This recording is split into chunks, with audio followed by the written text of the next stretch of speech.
as to President Macron, I mean, he made so many statements, I lost count. It's all statements, words. You don't win war by words. You don't win war by consensus. You have to win the war by laying down the strategy. And strategy means, you recognize you are at war.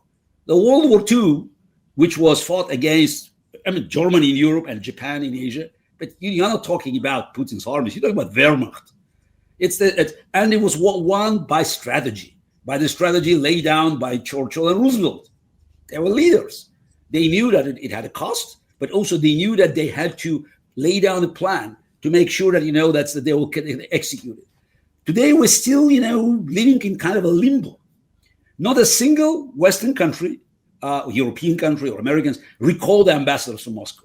I'm not arguing or advocating to cut diplomatic ties, but at least you have to show your displeasure, your disapproval of Putin's genocidal war. Recall ambassadors. Low down diplomatic ties. No, Europe is doing business as usual. More than 500,000 visas have been issued for Russians last year. France and Italy are leading. By the way, France and Italy. Hello, President Macron. So it's your talks about, we'll do this and that. It's just Putin is laughing at you. You want to be serious? Okay, you have French military jets. Send some of them to Ukraine. Put something at stake. Illustrate to Putin that you are willing to take a hit. Hit means that there will be risk for your servicemen.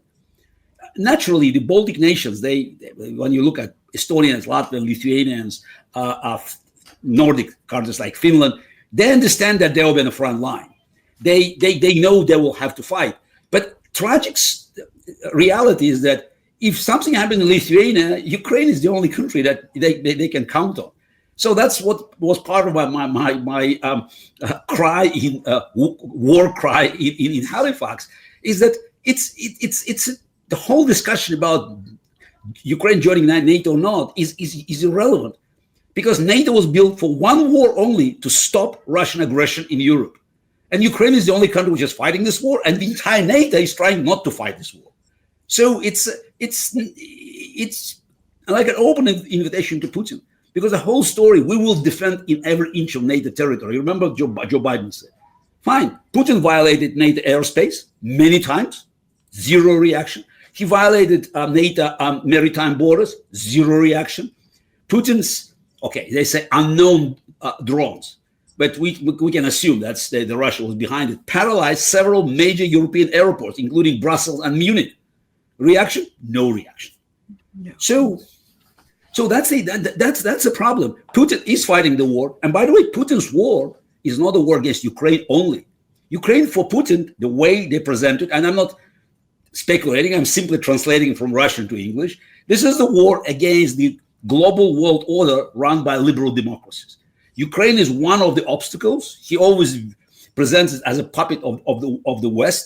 So destroying Ukrainian state with this one step, it's not the final goal of the war. It's one step towards restoring Russian domination in Eastern Europe, which will include, of course, Poland, Hungary, all the countries there, of course, Baltics, but also to repudiate the liberal world order that has been built and served, well or not well, for decades. So it's a global challenge, and well, frankly speaking, European politicians know that. It's when they are on the spot, so on the stage, they always make these very round statements, very ambiguous. The moment you go behind the scene, they say, yeah, of course you're right.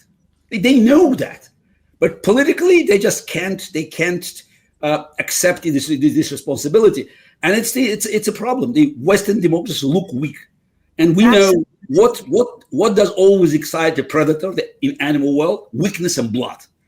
And that's exactly what's happening with Putin. He smells blood in Ukraine, and he sees like a shark. Like a shark, yes. Absolutely. Yes, Garry. When the coalition of the willing was created, with the whole my naivety, I have a faith that somehow the Western boots will be on Ukrainian ground protecting us. But they are continuing, repeat again that they will be here probably, possibly, just after the war will end, which I don't see any signs of it. Look, in the very beginning of the full-scale invasion, we all hoped that the West at least would close the skies. Now we see they cannot close even their own skies. Again, this is the NATO is trying to avoid the war it was built for. NATO under American presidents like Reagan or Kennedy was a force. Truman, when it was created, or Carter, I mean, any US president. And the Soviet leadership knew that if they cross the border of West Germany, the border was then they would meet American tanks. Nobody had any doubt. Nobody ever questioned Article 5. Today, the moment you say Article 5, they start saying, yes, but it's not exactly, we have to find out why they crossed it. So that's why I believe that it's inevitable that fairly soon, Putin will try a small provocation, not full invasion. He doesn't have forces, thanks to Ukraine, to attack Latvia or Estonia. But I think the small incursion somewhere in Latvia, it's very, very likely to prove again that Article 5 doesn't work. But the problem with Article 5, and I talked to many officials and also military personnel, high military personnel in Halifax.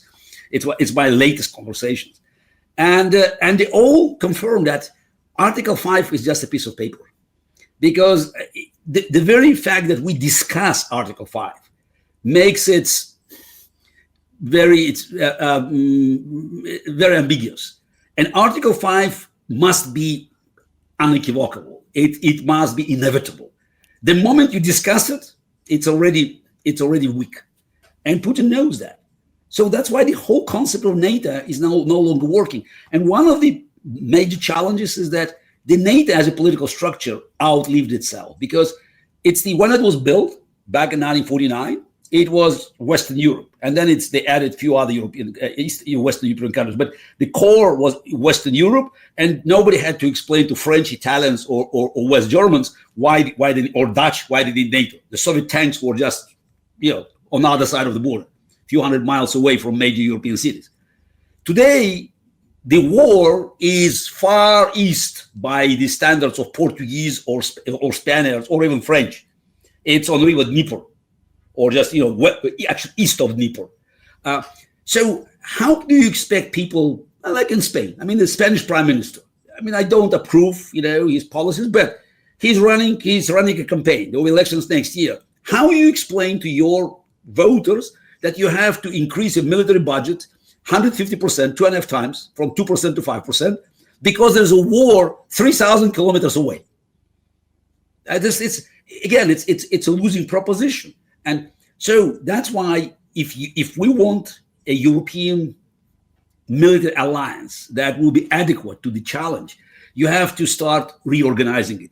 I already heard some words. The Germans, the Poles, they're talking about creating something different, a rapid force based on the countries that have direct interest in the war. So you're talking about Baltic nations, Poles, Finns, Swedes, I'm sure Danes, with Germany behind it, maybe Romania. Ideally, we need Hungary and Slovakia, but unless we have Orban being removed next year at the elections, it's not going to happen.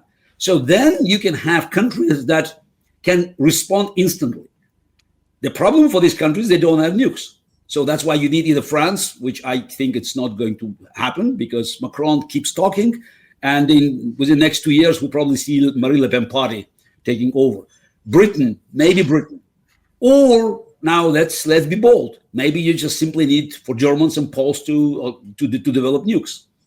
Again, it's not easy to say that the proliferation regime doesn't work, but basically we are having a criminal regime, a Russian fascist dictatorship that's speculating by its a possession of nukes to attack neighboring countries. And frankly speaking, the only way that will stop Putin's aggression, it's a threat of as during the Cold War, threats of mutual annihilation. But that's probably beyond it's even wildest dreams of European, wildest nightmares of European politicians. But basically, this is the midterm missiles with nuclear warheads on the Polish border aiming at Moscow. That's how you create deterrence.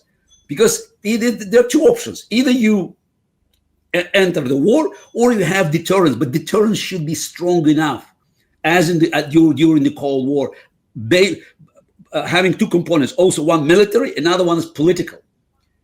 Soviet leaders, as I already said, never had any doubts about commitments of American presidents to defend Europe. They knew attack on West Germany will be attack on America. We need Russian, whoever is sitting there in Kremlin, it's Putin, to understand that it's a war against much bigger coalition. As of today, they see weaknesses, they see the division, they see attempts to find a middle ground. That's why I didn't hear a single statement, clear statement. Ukraine must win. There's always, this is the nuances. We will stand with Ukraine as long as it takes. So they all try to avoid a clear statement. And in war, it's like in chess. It's black and white. You win or lose.